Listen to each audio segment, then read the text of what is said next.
they demonstrate more similarities than differences.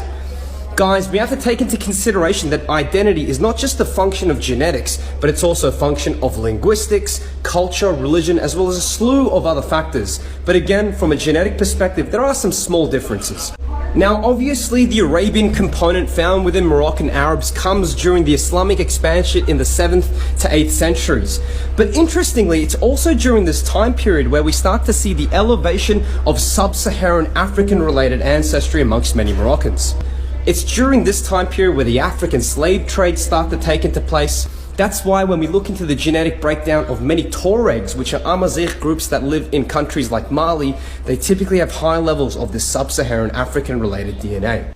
Now, the last major migratory event to impact the Moroccan genome actually occurs during the Reconquista.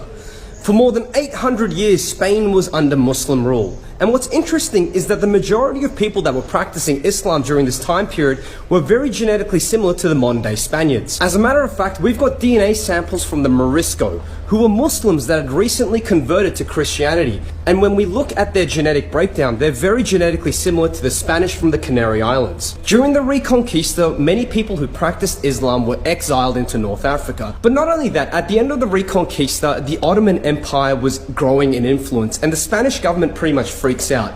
It's afraid that all these recently converted Christians are going to do an uprising and rebel.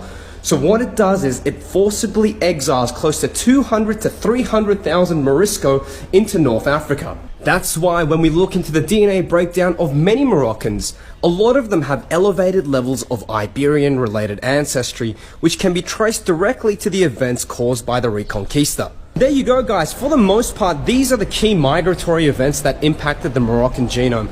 Obviously, there were a slew of migrations that I didn't cover, like the Vandals or the Sephardic Jews, but for the most part, we can use these migratory events as the basis of the Moroccan genome. And guys, the inspiration behind this video is I'm currently here in the lovely Spanish city of Sevilla, the lovely southern Spanish city of Sevilla. Hola, amigo, ¿cómo estás?